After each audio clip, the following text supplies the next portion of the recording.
What will be the cost for restoration of degraded mangrove sites?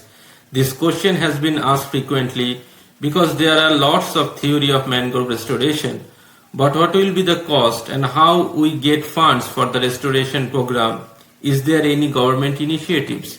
This video is relating to solve these questions. The Manual on Mangrove Restoration in Andhra Pradesh by Swaminathan Research Foundation have practical suggestions to restore mangrove and associated cost.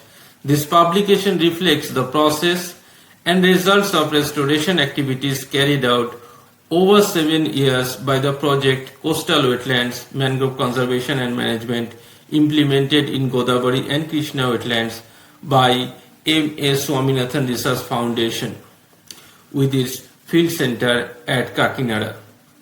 The foundation started its activities of mangrove restoration and management in Andhra Pradesh from 1997 and restored 520 hectares of degraded mangroves and facilitated community participated mangrove management in 9,442 hectares under the management of 8 village level institutions. This manual is available in public domain, so you can download it for detailed study. So expenditure involved in restoration of degraded mangroves by excavation of canals and planting of seedlings per unit depend on extent of area, nature of the soil and distance between the village and the restoration site. The number of main canals needed for a large degraded area is less when compared to a smaller area. For example, if the extent of an area is 30 hectares, it needs only 2 to 3 main canals. The number of main canals needed will be the same even if the area is smaller, that is between 5 to 6 hectares. The cost of canal digging is lesser in sandy clay soil as found in the Krishna mangrove and than the clay, that is hard soil, found in the degraded area of Godavari. The expense of transportation of labor through boats to the restoration site will rise as the distance between the village and the restoration sites increases. The cost of seedling is not kept here separately. During the preparation of budget, you can keep it as per market rate of that area.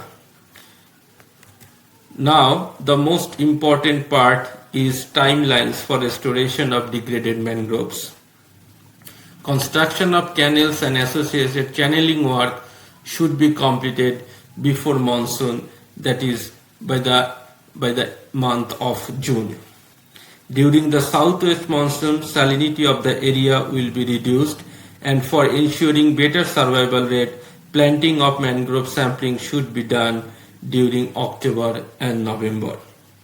Mortality rate, if any, should be replenished up to December or January. Desiltation of canal should be done before the onset of summer, that is February to March. Excavated soil generated during the canal construction are deposited to form bunds and they will silt during monsoon season. So the silted canals have to be desilted before the onset of summer. Estimated time required for restoration of mangrove, that is from step 1 to step 4, is 1 year. The maintenance work with like casualty replacement and desilting of canals should be carried out yearly for the next 3 years. As per the manual of mangrove forest restoration in Andhra Pradesh by Swaminathan Research Foundation in 1999, the cost for canal digging for 1 hectare area in Godavari basin was rupees 18,000 only, including transport of labor through boats to the restoration site. For planting in 10 hectare area, the cost of survey, nursery raising, canal construction work would require rupees 2 lakhs. Further, 50,000 rupees is required for prerequisite exercise before the restoration work like participatory methods of community mobilization, group formation, PRA, organizing, planting and implementing socio-economic benchmark survey, etc. Again, PRA is participatory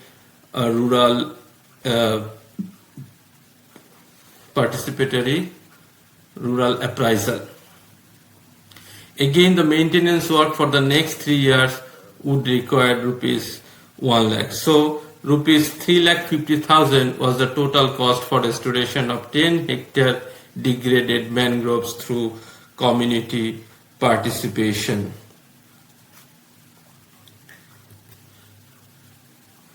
Now this mangrove restoration work was done in 1999, that is before 24 years, and also through community participation. After taking account of inflation rate, the amount required may be around 25 to 30 times more than the amount spent in 1999 for the purpose of restoration of mangroves, depending upon the different districts of different states and non-community participation. Thus, for 10 hectare, that is the rate in 1999 was rupees 3,50,000. Now it would be 87,50,000, and for 5 acre, that is 2 hectare, it was 70,000 as per the 1999 rate. Now, considering the 25 times inflation rate, it will be 70,50,000.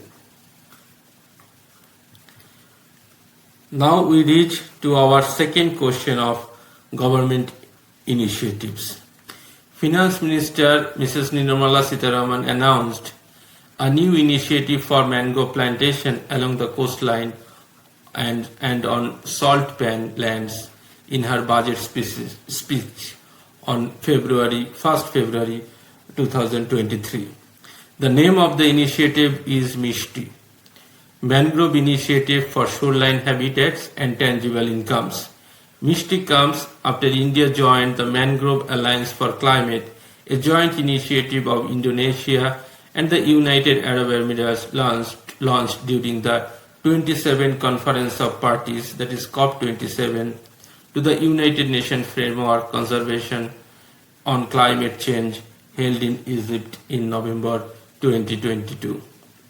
MISHTI envisaged to comprehensively explore the possible area for development of mangrove during 5 years, commencing financial year 2023-24 onwards.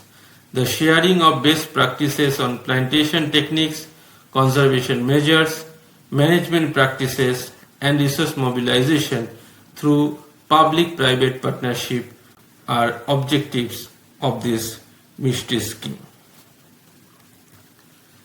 The scheme is primarily focused on the Sundarbans Delta Hooghly estuaries in West Bengal and other bay parts of country, but also includes other wetlands in India. The objective of the scheme is to conserve and restore mangrove ecosystem, which is critical for mitigating the effects of climate change, preventing coastal erosion, and sustaining local livelihoods.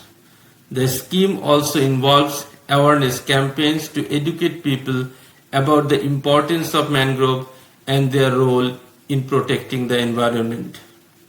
The plantation activities are carried out in a participatory manner involving local communities and NGOs to ensure sustainability and community ownership of the initiatives. The MISHTI could potentially attract private resource and carbon and biodiversity offsets. The carbon offset broadly refers to a reduction in greenhouse gas emission or in carbon storage, that is through land restoration or planting of trees, that is used to compensate for emission that occurs elsewhere. And the biodiversity offsets are measurable conservation outcomes that results from action designed to compensate for significant residual biodiversity loss from development projects. They are intended to be implemented only after reasonable steps have been taken to avoid and minimize biodiversity loss at a development site. So overall, the MISHTI scheme is a significant step towards promoting sustainable development and protecting the valuable coastal areas of India and has the potential to improve livelihood. MISHTI at a glance. Program type: societal development. Ministry of Environment, Forest and Climate Change, the MOEFCC. Focus area: environment science. Targeted audience: local communities. Funding agencies: Government of India, MOEFCC. Purpose: capacity building. Funding cycle: 80% of the project will be borne by the Government of India and remaining 20% is contributed by the respective state government. However, its allocation for the MOEFCC has not been upped, which remain at rupees 30.79 billion, only a very slight increase from the last year's placed fund of rupees 30.30 billion.